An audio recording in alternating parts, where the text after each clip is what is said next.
Dios le bendiga, bienvenidos a otra edición de Clamor en la Noche, aquí desde los estudios de la Cadena del Milagro en Cataño, Puerto Rico. Recientemente estuve predicando en mi iglesia, los pastores Vivian Pérez y Frankie Cruz, en los dos cultos que se celebran los domingos, dos por la mañana, uno a las 9:30 y otro a las 11:30. Prediqué un mensaje. La primera parte es la que van a ver hoy. En el segundo culto prediqué la segunda parte, titulado ¿Cómo vencer en la crisis? Y estoy basado en Segunda de Crónicas, capítulo 20. No se pierda la primera parte. Esta parte es importante. Y luego en el siguiente programa pondremos la continuación, porque fueron dos cultos. Sí, fueron dos cultos. La primera parte y la segunda parte. Esta es la primera parte, no se la pierda, va a ser de bendición. Y créanme, hermanos, yo fui edificado y todo fue muy edificado. Así que quédese con nosotros y recuerde que usted puede ser vencedor ante la crisis que vivimos si sigue estas recomendaciones. Vamos a pasar ahora al Templo El Calvario, donde yo soy miembro, en Country Club, Puerto Rico, y experimentar lo que fue esa mañana. Esta es la primera parte y en el próximo programa seguiremos con... Son dos cultos distintos, pero yo lo dividí en una serie de dos. Así que Dios le bendiga y disfrútelo. Dios le bendiga y gracias, pastora, por el privilegio. Belén y el nene pues vienen para el segundo culto. Este será posiblemente el domingo, yo no esté aquí, pero ellos sí van a estar. Ya dentro de unos días salimos para Panamá. Estaba confirmando todo el revoluto que llamara Francia ayer, para que confirmaran las personas que estaban encargadas de eso, andaban por París. Y ya pues estaremos de aquí a 2 semanas saliendo, yo los dejo en Panamá y yo sigo para Venezuela. Le voy a pedir que oren porque en muchos años, aunque son 3 cultos nada más, el culto más importante va a ser la dedicación del terreno que las empresas de Benecer compraron al pie de la montaña de Sorte. Son miles de pies cuadrados, no sé, posible la mitad de esta urbanización. Y se compró todo el terreno que queda en una de las laderas de la montaña de Sorte. Es donde está el culto a la diosa María Leonza, donde hay cientos de sacerdotes y sacerdotisas de esta diosa, y donde vienen los brujos, los santeros, los hechiceros, los vudú, los satanistas y los adoradores de la diosa a hacer sacrificios y trabajos allí. En un documental que sale por YouTube, no presentan la mitad, nada más que la otra mitad de los sacrificios humanos y de niños que se hacen allí. Y los cantantes y millonarios y políticos de todo el mundo que van a esa montaña, algunos de ellos hasta bañarse con el sacrificio de niños recién nacidos. Es decir, que desde hace un mes que se decidió dar esta actividad, pues hemos sentido la oposición del enemigo en todas las formas posibles. Y es la primera vez en años que vamos a un sitio como este a enfrentarnos, a dedicar este terreno que se va a utilizar para ayudar al país y para confirmar la fe de muchos. Y yo le pido que oren. Oren por mi familia, oren por Francisco Nieto, que está allá. La situación en Venezuela no es fácil, hermano. No hay gasolina casi. Y la gasolina hay que esperar hasta a veces 1 y 2 días en fila para poder llenar un tanque. Y te la están vendiendo adulterada. Nosotros gastamos $1,000 en el último viaje en reparar el carro del coordinador porque la gasolina está adulterada. Y Francisco pues es un campeón. Él viaja, su familia se queda y vamos a estos sitios. Pero estos 3 cultos son importantes. Y de esto hablaremos otro día, pero le estoy rogando que oren. Hace años que yo no enfrento un confrontamiento directo con este tipo de brujos, santeros, hechiceros, vudú, satanistas, todos en un solo lugar. Y la oración eficaz del justo puede mucho. Segundo lugar, el día de clamor va a ser el 4 de septiembre, desde las 3 de la tarde, se cumplen 50 años. De eso no le voy a hablar mucho porque saben que es un evento importante. Y tercero, acabo de oír lo del hijo de nuestro hermano. No lo pude ir a abrazar ahí porque si la pastora me ve que me muevo para allá, pues yo no estoy exento de ir para allá. Porque cree que me voy a ir para otro sitio y lo voy a dejar aquí enredado. Y me echa detrás. Está feliz hoy, miren, está en tenis, está en camisa larga, está bien acompañado ahora. Entonces, al final le doy mi abrazo. Pero le quiero decir que cuando abrí Facebook esta mañana, me encuentro con un Facebook de Milton Picón. Milton Picón y yo venimos un camino largo juntos, desde la década del 70, especialmente la década del 70.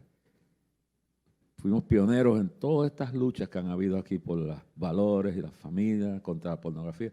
Vivimos momentos bien históricos, pero su madre, Uva, era una viejita que en el momento de mis pruebas más grandes me consolaba y oraba por mí. Y anoche finalmente yo decía, Uva ha durado mucho. Y finalmente la noticia fue que ayer por la tarde, Uva murió, la mamá de Milton. Recuerdo porque ella nos amó mucho. Y era de esa gente que cuando yo llegaba cargado, me inspiraba desde su cama porque ella no podía moverse de esa cama. Y hoy pues se fue a morar con el Señor. Mis condolencias a nombre de mi familia, a nuestro hermano y a Milton, que mañana en la noche iré al funeral allá a Dorado. Y esta tarde o esta mañana, ya perdí el tiempo porque casi siempre predico de noche, pues me lo pusieron fuerte porque predicar en mi iglesia no es fácil. Y yo creo que entregaron temprano para no tener que estar jalándome. Mire, que se va a acabar, qué tiempo, ¿sabes? Yo creo que eso yo lo entiendo. Yo quiero decirle que hablar, lo más que hacen los predicadores es hablar. Pero se me hace difícil porque es mi iglesia. Entonces yo estaba orándole a Dios. ¿Qué puedo yo hablar ahí? Entonces, me siento contento. Mira, no me pusieron un aire hoy aquí. No encontraron qué más poner, pero estoy como en un bosque aquí. Me siento bien. Ese es el mejor dinero invertido que han hecho aquí. Pero, vale. Pero de verdad que, mira, me meto aquí, parece que estoy en un bosque. Entonces, ¿cómo vencer en la crisis? Y estaba pensando en eso. Y hay una de las escrituras más que a mí me encanta, que me he dedicado toda mi vida a estudiarla, y la he estudiado tantas veces que ya la sé de memoria. Segunda de Crónicas, capítulo 20. Y es la lección en confrontar crisis más clara que pueda haber en toda la Biblia. Pero hay que analizar la palabra crisis, situación, puede ser cualquiera de esos, problemas. Es lo mismo, un momento difícil, un momento donde uno queda afectado por la situación, por el problema o por la crisis que se enfrenta a uno. ¿Y por qué escogí esto? Porque ahora mismo yo manejo todas las mañanas leyendo las noticias de lo que está sucediendo en toda la nación, lo que está sucediendo en Europa, lo que está sucediendo en el mundo entero. Entonces, acabo de ver que una de las campeonas de natación más grandes en las Olimpiadas de Estados Unidos, señora Gaines, una mujer de familia, ella dice, yo nunca pensé en ser feminista real, Y esta mañana ponían en las noticias cómo fue a hablar a la Universidad de San Francisco sobre la importancia de mantener el deporte de las mujeres para las mujeres. Y entonces ella se ha dedicado, fue campeona nacional de natación, y cómo tuvo que enfrentarse también a un fenómeno de estos que dicen que es un hombre, una mujer viviendo en el cuerpo de un hombre viviendo en el cuerpo de una mujer, un transgénero. Y son gente que los amamos, pero ya esto no es tolerancia. Los que han estado pidiendo tolerancia ahora son intolerantes. Y yo les quiero advertir a ustedes esto. En estos días Dios me ha estado hablando y muchas partes de la palabra profética del tiempo del fin, todo se ha cumplido. Y parte de ese cumplimiento, que no tiene que ver con el rapto, sino que tiene que ver con la venida de Cristo. Es decir, que si las profecías, 1000 y pico de profecías que señalaban el retorno visible de Jesucristo y su descenso sobre el monte de las olivas, según dice el profeta Zacarías. Entonces, poniendo sus pies, dice, y que cuando baje con sus santos millares de ángeles y ponga sus pies sobre ese monte, el monte se partirá en dos. Y me recuerdo del terremoto que yo vi una noche hace muchos años, estando con mi guía y la persona que estaba cerca de mí en Jerusalén. Y estamos en lo que llaman el Muro de los Lamentos, que no es el Muro de los Lamentos. Es el lugar que termina fuera, y la última parte de donde está lo que significa el fundamento del templo final. Entonces es el muro occidental. Para los judíos eso es el Muro de los Lamentos, no. Porque ese muro refleja la promesa de que al final de eso, cuando llega al otro lado del monte, de la explanada del templo, que es donde están los árabes, los musulmanes, allí donde han edificado la mezquita de Omar, de la Duma Dorada, que aquellos, yo digo que esa mezquita estuviera en Puerto Rico, ya se le habían robado el techo. Lo habían robado. El rey de Arabia Saudita mandó a poner oro 24 quilates, ¿sabe lo que es? Si se roban los catalíticos aquí, el techo se va por completo. Qué lindo se ven ustedes aquí, como dice la pastora, linda iglesia. Es verdad que uno no va a poder reírse porque los dos están enmascarados. Ya, está bien, yo sé. Por eso fue que me cortaron los anuncios para si salen de mí más rápido. Pero le digo la verdad, se roban los catalíticos. Imagínate el techo de esta iglesia cubierto en oro 24 quilates. Se llevan el edificio entero. Pero estaba allí y yo vi una visión. Josie estaba conmigo, un judío amigo mío, un judío renegado, apóstata casi, porque come lechón. Entonces, Josie está conmigo a las 11, casi a 12 de la noche, estamos orando. Yo tenía muchos problemas. Y por eso este capítulo me impacta, porque era el momento más difícil de mi vida. Yo creía que yo no podía sobrevivir la prueba que estaba pasando. Y cuando me llevaba 100 o 100 y pico de personas para allá, yo llevaba un chorro de papelitos y los metía ahí en un acto de fe y me ponía a orar. Pero a veces me iba solo. A las 11 de la noche me iba con Josie y me ponía a llorar.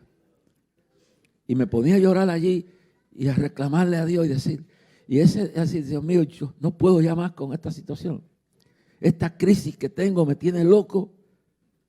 Quisiera irme ya contigo. Entonces, una de esas noches, llego y me pongo a orar y en un momento dado miro para atrás. Josie está con 25 rabinos detrás de mí. Rabinos de verdad. No de estos wishy-washy del día de hoy. No, rabinos de verdad. Están detrás de mí. Y yo empiezo a hablar en inglés. Y Josie me traducía del inglés al hebreo. Y yo acabo de mirar a mi derecha hacia Jerusalén, porque estoy atravesando la explanada del templo que queda al lado derecho, en esta sección, al lado derecho. Y veo que la tierra en Jerusalén empieza a temblar. Y a temblar y a temblar. Y de momento veo que la mezquita de Omar, la mezquita de la Duma Dorada, se desploma por un terremoto. Por eso es que este capítulo me encanta tanto, porque esto habla de que en medio de lo imposible Dios hace lo posible. Y hoy yo me conduelo de Milton, me conduelo de este padre, que sé que la crisis llegó a su vida, como llegará la tuya, llegará la mía. Entonces, miraba la crisis, porque se sabe que legalmente hay un tratado internacional que esa explanada del templo no puede ninguno destruir ese templo.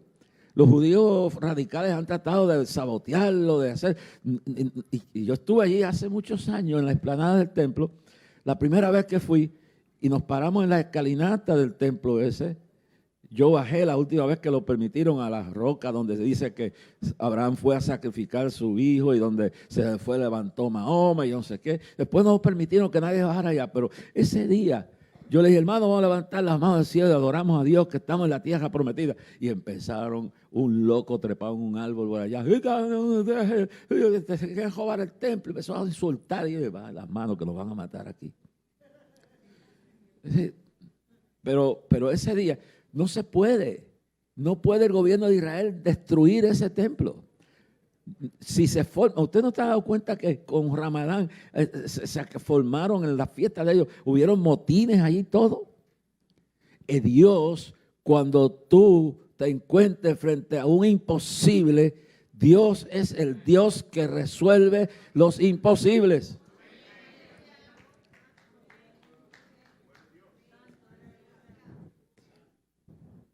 Con un padre, con una madre, con un ser que tú pierdes, que tú es lo más que amas, es una crisis. Porque si Jesús, siendo Jesús, se cansó y no pudo cargar la cruz hasta el Calvario y tuvo que un negro, Simón Cireneo, venir a cargarle la cruz, ¿quién diante te crees que tú y yo somos? Que en algunas crisis vamos a necesitar que alguien nos ayude a ver y llegarnos hasta el que hace lo imposible posible. Yo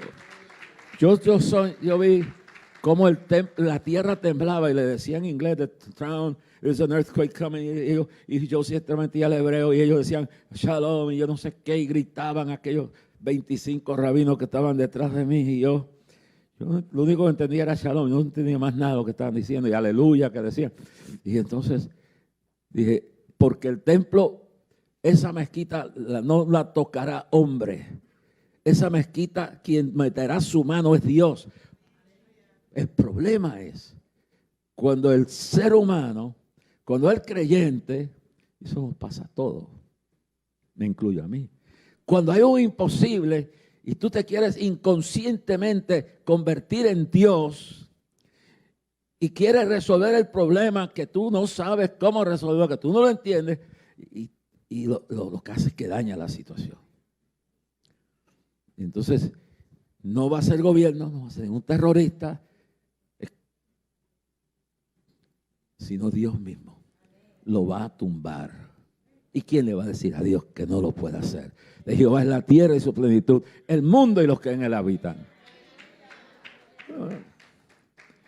Entonces luego miré hacia mí, frente a mí, hacia mi izquierda, veo una de las lomas de Jerusalén y veo un hombre, un rabino que se levanta con un shofar y empiezan a salir, porque habían 10,000 en ese día, preparándose todavía, hay 10,000 estudiantes rabínicos, la mayoría de ellos de Brooklyn, de Estados Unidos, estaban preparándose. Los pedazos, de eso hablaré algo al final, y no en el otro culto. El templo ya está, es un rompecabezas. Hay un almacén donde todas las piezas del templo están. Entonces, ¿qué sucede? Yo miro y todas las montañas de Israel habían rabinos tocando el shofar y corrían hacia la explanada del templo a decir, hoy comienza la construcción del templo final. Y no como un loco, unos vividores que andan por ahí pidiéndole a usted en Facebook que le mande dinero para construir el tercer templo, no le mande un centavo. Dios no necesita su dinero, sino cuando usted lo va a invertir en obras sanas, no en porquerías y en embelecos. Cuando usted invierte en una pantalla como esta, Cuando usted invierta en sostener estos planes, estos proyectos, usted está invirtiendo, pero no invierta en porquería, en falsedades, en sueños de hombres que no son de Dios. Entonces, empezaron a llorar y yo dije, viene el tiempo. ¿Cuántos años han pasado de eso? Yo no sé, como 30, no sé cuántos años. Yo sé que nunca me olvido de eso. Entonces me recuerdo de esto, porque aquí usted tiene en Segunda de Crónicas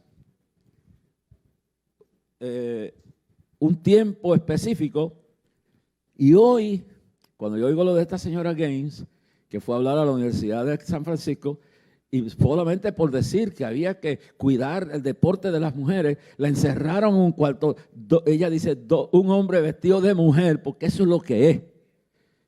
Y nos quieren intimidar y nos quieren cambiar nuestra cultura y nos quieren cambiar nuestro idioma. La persecución ha comenzado, hermano. Y yo estaba orando allá abajo. No dude usted que algún día se pararán en frente de cada templo fuera con cartelones. Cierren este edificio porque esta gente no sea ofensiva. Pero mientras más esto suceda, más cerca está el sonar de la trompeta. Más cerca está nuestra victoria. Yo voy a sitios que este año posiblemente vaya a Ucrania. No lo sé. Estamos bregando con eso. Y a otras partes que tengo que ir. Pero la situación es real, que hay veces momentos que son difíciles. Y esto, el que cree, dice, hay gente que cree que eso fue lo que me enseñaron a mí cuando me convertí. Predicadores que te metían en la cabeza. Ahora sí. Ya todo cambió, ahora tú estás en Cristo, ahora no vas a pasar por nada difícil, ahora todo va a ser gloria y aleluya. Y yo decía, y yo que vengo de un mundo revolucionario, con una mente llena de toda la porquería, de la violencia, de todo lo que yo estaba participando, y vengo y me voy a Columbus Park, Columbus Park, no, allá en la 14, en Union Square, donde se paraban todos los Union Square y la 14, cerca de la tienda antigua de Hearns, y ahí se paraban todos los debatientes, los comunistas, los radicales. Yo me iba allí, y recién convertido me fui allí a debatir con toda aquella gente de la experiencia que había tenido. Y yo creía que yo tenía el sartén por el mango. Y yo creía que yo lo sabía todo, pero yo no sabía cómo enfrentarme a la crisis. Porque te ilusionan los ignorantes, los maestros equivocados, los radicales de un lado o de otro, y te dicen, ahora que estás en Cristo, estás viendo la gloria. Sí, la vas a ver, la gloria. Pero el que quiera seguir en pos de mí, niéguese a sí mismo, tome su cruz y sígame. En el mundo tendréis aflicción, mas confía, yo he vencido al mundo. Y Pablo tuvo que consolar a los tesalonicenses, porque eso es lo que habla 1 Tesalonicenses 4, 13 al 18. La iglesia era nueva, la gente creía que al convertirse estaba Cristo ya ahí a venir, no había que sufrir mucho, no se enfermaban, no pasaba nada, y entonces empezaron a morirse. Romanos 9, 27 dice, está establecido los hombres y las mujeres que mueran una vez. Tú sabes que los ataúdes no se hacen para los muertos, se hacen para los vivos. Y la diferencia es que Pablo lo dice claro, uno le dice, no os entristezcáis como los otros que no tienen esperanza. Esa es la diferencia. Se muere el justo y se muere el injusto. Sufre el justo y sufre el injusto. En el mundo tendréis aflicción, mas confiad, yo he vencido al mundo. Esto no es un playground, esto no es un juego, esto no es una cosa de turismo espiritual. Esto es una guerra espiritual, porque nuestra lucha no es contra carne ni sangre, sino contra principados y gobernadores de las tinieblas, malicias espirituales en los cielos. Efesios capítulo 6, versos 13 al 18, si lo busca y lo lee por ahí. Esto es una guerra. Y nosotros aquí no hemos vivido lo que nosotros vivimos. Quedamos vivos dos personas nada más de esto, Eugenio Jiménez y yo. De los que fuimos a Colombia cuando era un riesgo predicar el evangelio, cuando teníamos que entrar disfrazados de algo legalmente para que nos dejaran entrar al país. cuando mataron más de 400 pastores, 35 misioneros ingleses y norteamericanos están enterrados en el cementerio en Bogotá, cuando nos quemaban las iglesias, cuando nos llevaban presos o cuando me sacaron arrestado en Tunja, Guayacá, y las monjas gritaban, mátenlo, mátenlo, mátenlo, y me llevaban escoltado para llevarme preso al cuartel donde Bolívar había tomado el control y había derrotado en Guayacá a los españoles cientos de años atrás. Pero ahí se estaba viviendo esto. Adelmo Chávez, un amigo mío que debo ser ministro, le mataron su hijo en la cara de 3 años. En Chiquinquirá le pasaron el hijo por una bayoneta porque no se quería negar a servir a Cristo. No quería negar a Cristo. ¿Hasta dónde usted? Adelmo, con su esposa aquí. Y llega el alcalde, llega el cura, y llegan tropas y le dicen, niegue ese evangelio, porque decían que un evangélico, un liberal, todos eran malos, había que matarlos, y no era pecado matar a un liberal, a un comunista, matar a un evangélico. Llegaron a la casa de Adelmo. Dice, niega tu fe. El alcalde, el cura, bajo el gobierno de Laureano Gómez, el monstruo. Hubo otro gobernador que se llamaba el gobierno de Ospina Pérez y Rojas Pinilla después. Yo conozco la historia de estos países. Mi amigo Adelmo Chávez y su esposa eran laicos, no eran pastores en ese momento. Y le dicen, cogieron su hijo, si no niegas te lo vamos a pasar por esta bayoneta. Dijo, no niego a Cristo. Lo pasaron y lo tiraron el cadáver de sus pies. Se llevaron a su esposa para violarla en el camión y entre ellos había un adventista. Y sacó su fusil y dijo, no la toquen. La crisis llega. Pero en la crisis no estamos solos. En la crisis hay un Dios que está, dice, de Jehová es la tierra de su plenitud y los que en ella habitan, y sus ojos están sobre todos los habitantes de la tierra. Entonces, cuando vamos aquí al capítulo de Segunda de Crónicas, usted puede ver claramente que dice Segunda de Crónicas 1 y 2, lo puede leer, pone los versículos ahí. Y ahí empieza, a esto es que quiero llegar. En esto es la crisis. Jerusalén es la pequeña parte que queda del reino que se dividió cuando el ignorante hijo de Roboam, hijo de Salomón, no oyó el consejo de los ancianos y se dejó ir por el consejo de los jóvenes ignorantes que habían. Y el pueblo se rebeló y todo lo que Salomón había creado se perdió. Y se dividió entre el reino que estaba en Samaria y Roboam se quedó en Jerusalén con lo poco que quedó de la división. Y a través del tiempo, pues entonces tenías tú, más o menos en el tiempo de Josafat, tenías a Acab y Jezabel en Samaria, con porción más grande de lo que quedó del reino, y tenías entonces a Josafat en Jerusalén. Y Jerusalén quedaba arriba, rodeada de unas montañas, que es aquello, y era la parte más pequeña. Aunque tenía esas montañas y esas colinas, porque así está Jerusalén, entonces abajo está el desierto de Samaria, está el desierto de Judea, está todo eso ahí abajo. Entonces le llega la crisis a Josafat. Recuerden que antes de este capítulo, Josafat había entrado en parentesco con Acab. Hay alianzas que son fatales. Hay cosas que uno no las hace, porque Dios no lo mandó a meterse ahí, pero se emparentó con la familia, se metió allí y llegó y se fue a la guerra con Acab. Y luego Acab termina muerto. Los perros lamen el carro donde su sangre quedó y Jezabel Jehú la tira por el balcón para abajo. Y Jehú y Acab, Jezabel terminan mal. Josafat sobrevive porque Josafat era un gobernante temeroso de Dios. Y entonces, estamos tranquilos, ya todos estos tiempos han pasado. Las tormentas llegan cuando menos uno las espera. Entonces, él está tranquilo. Y en esos versículos que comenzamos, el verso 1 y 2, es la crisis.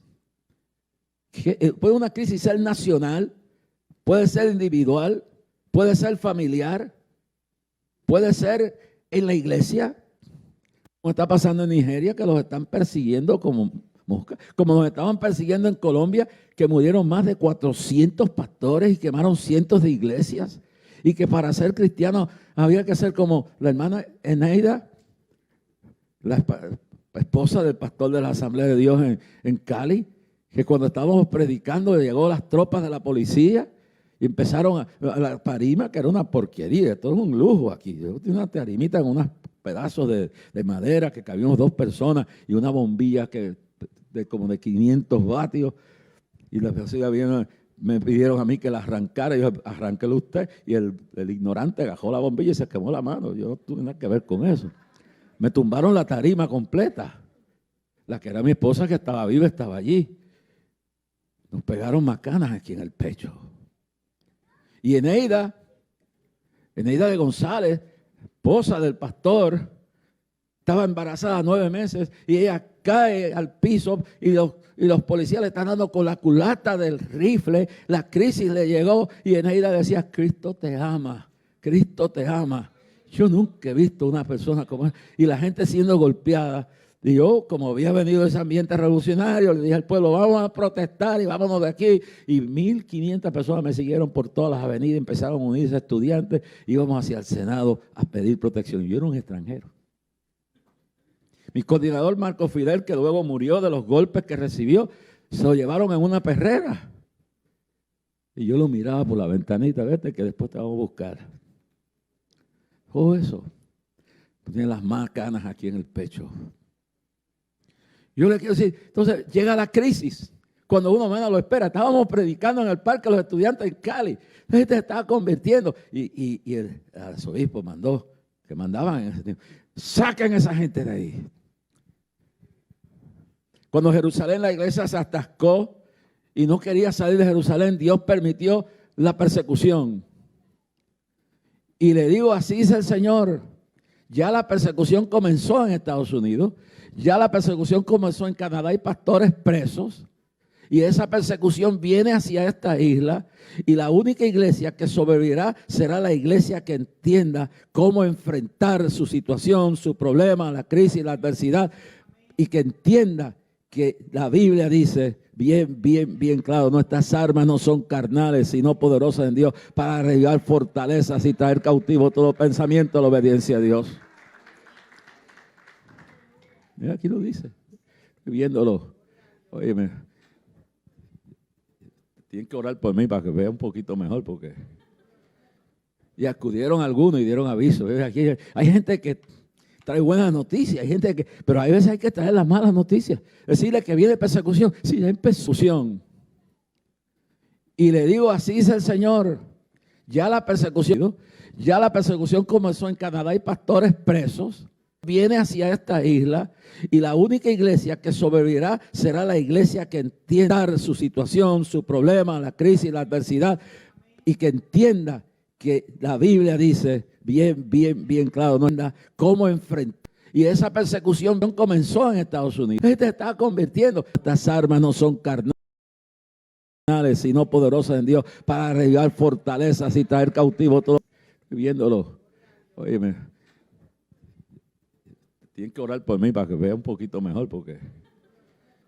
Y acudieron algunos y dieron aviso. Aquí hay gente que trae buenas noticias, hay gente que... Pero hay veces hay que traer las malas noticias. Decirle que viene persecución. Sí, ya empezó persecución. Y le digo: así dice el Señor. Ya la persecución comenzó en Canadá, hay pastores presos. Viene hacia esta isla, y la única iglesia que sobrevivirá será la iglesia que entienda su situación, su problema, la crisis, la adversidad, y que entienda que la Biblia dice bien claro, no entienda cómo enfrentar. Y esa persecución comenzó en Estados Unidos. Te está convirtiendo. Estas armas no son carnales, sino poderosas en Dios para arreglar fortalezas y traer cautivo todo. Viéndolo, óyeme, para que vea un poquito mejor, porque tienen que orar por mí. Y acudieron algunos y dieron aviso. Aquí hay gente que trae buenas noticias, hay gente que... Pero hay veces hay que traer las malas noticias. Decirle que viene persecución. Sí, hay persecución. Así dice el Señor. Ya la persecución comenzó en Canadá. Hay pastores presos. Viene hacia esta isla y la única iglesia que sobrevivirá será la iglesia que entienda su situación, su necesidad y que entienda que la Biblia dice bien claro, no entienda cómo enfrentar. Y esa persecución comenzó en Estados Unidos. Te está convirtiendo. Estas armas no son carnales, sino poderosas en Dios para arreglar fortalezas y traer cautivo todo. Viéndolo, óyeme, para que vea un poquito mejor, porque tienen que orar por mí. Y acudieron algunos y dieron aviso. Aquí hay gente que trae buenas noticias, hay gente que... Pero hay veces hay que traer las malas noticias. Decirle que viene persecución. Sí, hay persecución. Así dice el Señor. Ya la persecución comenzó en Canadá. Hay pastores presos. Viene hacia esta isla y la única iglesia que sobrevivirá será la iglesia que entienda su situación, su necesidad y que entienda que la Biblia dice, miedo, eso es lógico. Y Josafat humilló su rostro. Le va a hacer la soberbia. Llevo 40 años, llevo 50 años, aquí yo sé más que nadie. Embuste, tú no sabes nada. Y uno dice, tengo miedo. Entonces él se humilla, se postra ante Dios, pero mira lo que dice, se humilla, pero ¿con qué propósito? Se humilla para consultar a Jehová. ¿A quién diante tú estás consultando? Porque el que se humille está bien, pero ¿cuál es el propósito? En este hombre, en la crisis, eso es lo que tienes que aprender. Humillarte, te dio miedo, desecha el temor, humíllate ante Dios, consultar a quién. Hay que tener cuidado a quien uno consulta. Hay que tener cuidado a quien uno le divulga la crisis, la situación que uno tiene. Consultar. Mire, aquí en Puerto Rico habían 3 personas, no voy a dar nombre, eso era una niña entonces yo creo, pero con eso me inscribí de que soy muy viejo, pero no, habían 3 personas. Yo no sé si tu papá algún día te lo dijo. Había uno en tal área por allá donde ustedes se criaron. Había otro por acá por Canóvanas y había una persona en el área metropolitana. Y llegó un momento que aquí todo el mundo iba a consultar a esa gente. Yo voy allí porque yo quiero ver que me digan lo que Dios tiene para mí. Y yo sé los nombres y todo, no lo voy a decir aquí porque yo creo que están muertos todos, pero el asunto es que la gente iba a consultarlo. Eran espiritistas pentecostales. La tecnología moderna está llena de profetas y profetisas que están educando al pueblo en su rebeldía, en su maldad. Y yo le digo este día, ¿para qué tiene usted estar acusando gente que usted no sabe ni su vida? Lo que sabe es lo que dicen por ahí. Por eso yo no procuro que nadie me siga ciegamente. La Biblia dice en Tesalonicenses, primera, capítulo 5, dice, examinadlo todo y retened lo bueno. ¿A quién tú estás consultando? ¿A quién tú estás pidiéndole que te diga cómo resolver tu problema? Un chorro de profetizas y profetas y individuos. Yo vi uno por ahí que lamentablemente estaba cerca de este ministerio. Yo no sé por dónde está ahora, creo que está por Francia, por allá botado. Se fue huyendo para allá. Y cuando yo me di cuenta que todo el mundo, yo me ponía el Facebook y todas las mañanas, pues después que se alejó de nosotros, empezó todos los días a dar unas ideas. Aquí está la hermana María. Perdóname si hay una María aquí, pero deben haber varias aquí. Aquí está la hermana María. María, tú tienes un problema. ¿Qué María? ¿Qué María no puede tener problema? Puede ser Juana, puede ser Juan. Y no, bueno, tiene un problema de dinero. Y todos tenemos problemas de dinero. Y dale que dale, y dale que dale. Está en una plaza pública con una túnica negra y Dios me revela que hay un hombre aquí que viene un dinero, que viene un dinero. Y dijo, bueno, Dios, y da el nombre. Entonces, sí, yo soy, pero el dinero no viene. Pero si Dios dijo que te viene a ti, no le va a venir a otro. Y el tipo empezó a adivinar y adivinar y adivinar. Y lo último que supo fue que cogió la jujilanga, abandonó la familia, se fue y ya tiene otra más por allá en Francia. Puesto los ojos en Jesús, el autor y consumador de la fe. Por eso es que Pablo dice en Hebreo, no dejando vuestras congregaciones como algunos tienen por costumbre. ¿Qué diante haces tú de un viaje, de un safari, de una excursión de iglesia en iglesia, iglesia en iglesia, y recoge de aquí, y recoge de allá? Dile a Dios que te dirija a donde te quiere, y ten cuidado a quién tú estás consultando. Pastora, me dice cuando yo puedo seguir el gesto de allá, pero yo puedo predicar. Predica una serie aquí como de 10 mensajes. Ella es. Usted sabe, yo sé que usted se preocupa cuando yo lo predico. I feel good. I feel good, brother. ¡Wow! Están rompiéndose cadenas de embuste. Gente que está aquí dudando. Mira lo último que se han inventado. No puedes entender la Biblia a menos que tú no cojas un curso en hebreo. ¿Quién diante se cree de bruto que uno es? ¿Dónde estaban los estudios en hebreo cuando me llegó el mensaje en Grand Rapids, Michigan, de un predicador que ya murió y me dijo, Cristo te puede perdonar? Juan 3:16, el Evangelio, la cruz de Cristo, todo. Cuando llegó el mensaje y 200 y pico de traducciones de los Wycliffe Translator. Entonces que la única forma de entender la Biblia es que yo me tenga que fumar un curso que no es gratis, porque ahora averigüé que le preguntó a alguien cuánto va a costar el curso en hebreo. Bueno, depende de lo que quieras estudiar. Chorro de vividores. Yo no necesito. Mi madre estudió hebreo. Mi madre estudió la Biblia en el seminario de McCormick, doctora en teología. Se estudió en hebreo, en arameo. Estudió la Biblia en latín, en griego. Eso es. Está bien. Pero no necesitaba, eso lo hacía porque era un recurso como en la organización donde pertenecía, y no está mal. Pero usted me decía a mí que si yo no estudio la Biblia en hebreo y me voy a estudiar el Torah y estudiar cuántas cosas que es de los judíos allá, yo no puedo entender los simpleces, porque ahora dicen que no puedes, te ponen la duda. Te vas a entender que Cristo no tenía 33 años cuando dice. Y para entender eso tienes que entender el hebreo. Entonces, ¿dónde están los millones de almas que Billy Graham le predicó sin estar predicando del Torah, sino predicando del Nuevo Testamento?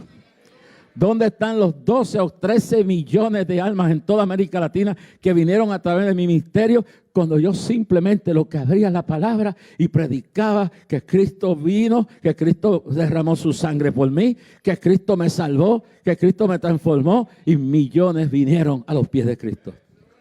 ¿Cómo ha sido un disparate como ese? Vividores, engañadores. Y yo no oigo al liderato cristiano salirle al paso. Están ahí todos los días en Facebook. Y decir que si yo no estudio en hebreo me voy a perder. ¿Y qué de los indígenas que están en las selvas del Amazonas? Yo fui con una familia de 50 años en la Amazonas, en Puerto Ayacucho, en el interior de la selva. 50 años, sus hijos nacieron allí. Le enseñaron le hicieron un idioma para enseñar a hacerle una Biblia. Después los deportaron. Lloraron cuando salieron de esas selvas porque sus hijos nacieron allí. Entonces, ¿Quién tú estás consultando? ¿Quién tú estás llamando por teléfono cada vez que tienes un problema? En vez de humillarte y irte y tirarte en ayuno y oración como lo hacías antes en tu cuarto y le dices, Dios mío, ayúdame. O llamas a la iglesia y le dices, por favor, estoy pasando por una prueba. Estoy al punto de tomar una decisión. Ayúdeme a orar. Pero no. Pusiste el YouTube, pusiste el Facebook por la mañana y has hecho, lo que están haciendo es iglesias cibernéticas. Tú no sabes ni quién es esa persona. Tú no sabes la vida que está viviendo esa persona. Tú no sabes los demonios, las doctrinas que tiene esa persona. Y tú le has entregado tu intimidad y tú le has entregado tu vida. Pero Josafat no era así. Yo consultar a Dios. Y si sigo por ahí puedo predicar un mensaje aparte de eso. Entonces dice que él para consultar a Jehová. Y lo otro fue, no fue solamente, hizo pregonar ayuno a todo Judá. Yo sé que físicamente todos nos pueden ayunar. Eso yo lo entiendo. Pero, ¿qué descuido tan grande ha habido? Yo me recuerdo ayunos donde habían 7,000 personas en la iglesia de Torre Ortega. Yo digo un ayuno con 7,000 personas. En la iglesia de Rubén Marín, creo que se llamaba, allá en Higuerillo, por allá abajo, en Peñapobre, se metieron 7,000 personas en un ayuno. Hay veces que el problema, la crisis, el enredo es tan grande que tú solo no puedes. Entonces, cuando hay una situación como la que se está viviendo en Puerto Rico, que esto está al borde de la destrucción completa, esto es una confusión total lo que hay en este país. Hermano, hay una loquera, una cosa de violencia, de odio. Están planificando cómo tomar el control de este país para convertirnos en lo que le da la gana. Y el pueblo lo que entiende es, ¿qué voy a hacer? ¿Cuántas emisoras tengo? ¿Qué emisoras tengo? ¿Qué canal tengo? Y si Dios te llamó a eso, pero hay gente que está metiéndose en lo que Dios no los mandó. Entonces, hay una situación grave. Entonces hay momentos que hay que unir fuerzas, hermano. Y ante la crisis que hay en Estados Unidos, la que hay en Europa, la que hay en Ucrania, la que hay aquí en Puerto Rico, la que hay en Venezuela, no basta con simplemente oracioncitas de 30 segundos, ¿no? Y ayuno, sino hay que meterse con Dios de verdad, hay que humillarse. Y entonces este hombre dice, y él declaró, bien claro, declaró ayuno a todo Judá. ¿Sabe que hay impíos que tienen obras de justo y justos que tienen obras de impíos? ¿Se recuerda el libro de Jonás? ¿Quién declaró un ayuno y puso hasta, yo no digo que usted haga eso, no diga que yo estoy predicando doctrina, no, puso hasta las gallinas y los pollos y los animales y todo el mundo en ayuno? El rey de Nínive, un pagano, un hijo del diablo, cuando vio que todo se le estaba cayendo encima, dijo, bueno, pero este loco que anda por ahí descalzo, por ahí predicando, el pueblo le está creyendo y esto está al punto de la destrucción y yo soy el rey. Y el rey se humilló, se vistió de saco y cilicio. El gobernador, el presidente, el rey se humilló. Pero el avivamiento empieza por la iglesia. Si se humillara mi pueblo entre los cuales he invocado mi nombre, yo entonces iré de los cielos y sanaré su tierra, según de Crónicas 7:14. Pero óyeme bien. Pero también tiene que humillarse el pueblo. Y también tiene que humillarse los gobernantes. Porque el pecado de los gobernantes lo paga el pueblo. Y la solución grande no está en las piezas legislativas, está cuando se legisla en el corazón de la gente y Dios transforma a la gente, porque podemos llenar eso de políticos cristianos, lo podemos llenar de lo que sea, pero si no hay arrepentimiento, si no hay gente que estén dispuesta a pararse en la brecha, si no hay gente como Daniel, como Sadrach, Mesach y Abednego, que no le importa la estatua de oro que pongan a Nabucodonosor, diga, sabemos que nos puede echar al horno de fuego, pero aunque nos echara, aunque nos echicharremos allí, no te vamos a adorar tu estatua. Somos fieles a ti, estamos firmes en lo que creemos. Bueno. Entonces, ¿cuánto tiempo me queda? ¿Ah? ¿30 minutos? ¿5? Ponle 7. Yo digo, después gesto. No, cuando ustedes me inviten, saben que ese gesto lo tienen que oír en la segunda parte. Sí, está bien, escuche bien. Entonces, mire bien claro.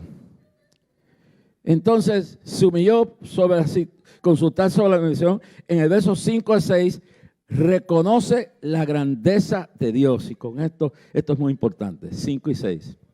Y él anduvo, dice bien claro, versos 5 y 6, cuando comenzó, gloria a Dios. Entonces, con esto voy a terminar, pero quiero decir, después sigo en el otro culto. Dice, y verso 5, entonces Josafat se puso en pie en la asamblea de Judá y de Jerusalén en la casa de Jehová delante del nuevo atrio y dijo, Jehová Dios de nuestros padres, ¿no eres tú Dios en los cielos y tienes dominio sobre todos los reinos de las naciones? ¿No está en tu mano tal fuerza y poder que no hay quien te resista?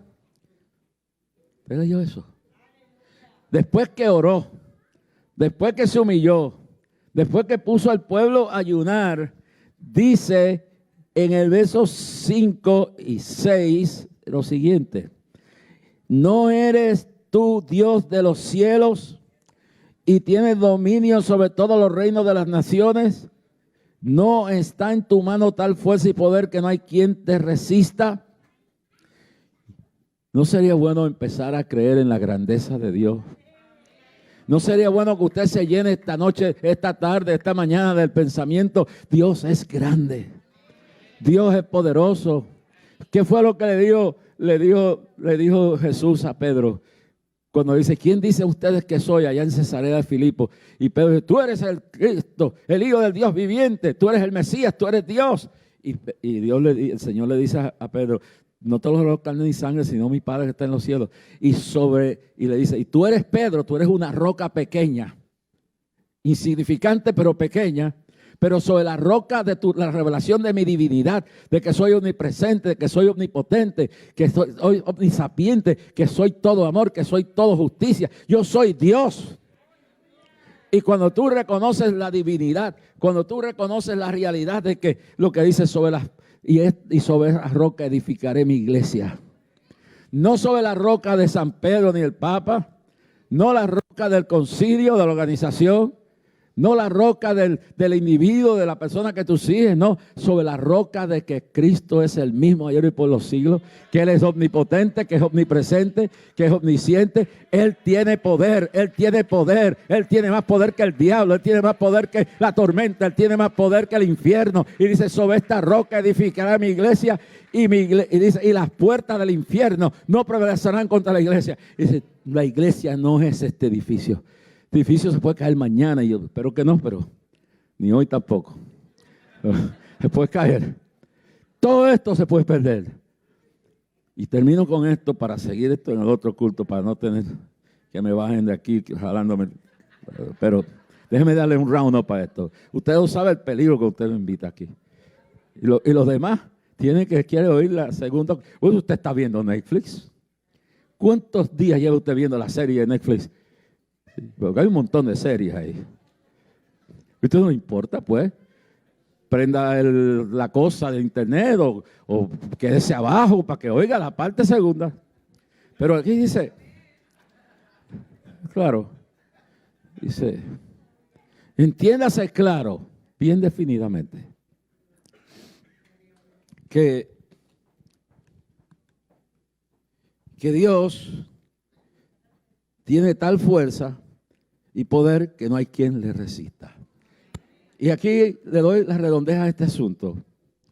¿Sabe que Dios le dice a Pedro, sobre esta roca edificaré mi iglesia y las puertas del infierno no prevalecerán contra ella? La iglesia no es el edificio, la iglesia no es el canal de televisión, la iglesia no es la emisora de radio, la iglesia no es el concilio, y yo soy parte de un concilio, pero la iglesia no es la estructura, no es las cosas de acá abajo. La iglesia eres tú, soy yo. Y aunque se caiga el edificio y aunque se fracase la institución, la iglesia no fracasará porque está edificada sobre no un hombre, está edificada sobre Jesucristo, que es el mismo ayer y por todos los siglos.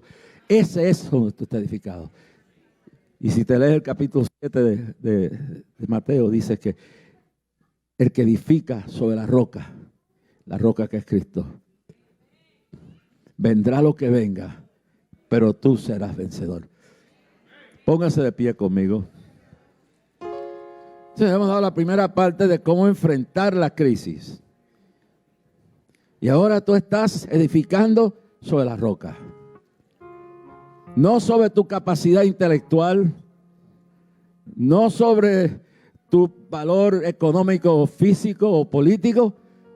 Tú has humillado tu rostro y has reconocido que Dios es más grande que tu problema.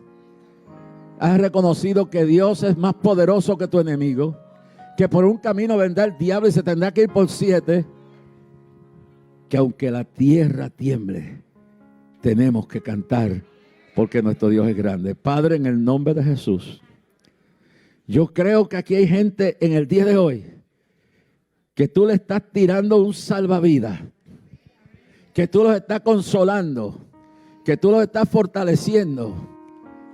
Se han reconocido, han humillado, han tratado, han consultado a cuanta cosa pueden, pero ahora te están consultando a ti. Y tú le estás diciendo, no estás solo, no estás sola.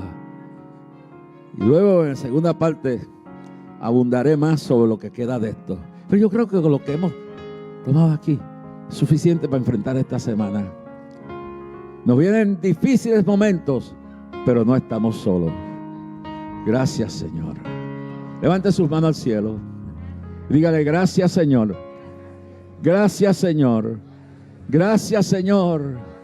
Ahora mismo toma todo mi sufrimiento. Toma toda la crisis. Me humillo ante ti. Reconozco tu grandeza y me rindo a tus pies. Y te doy gloria y honra. Gloria a Dios. Levante las manos al cielo.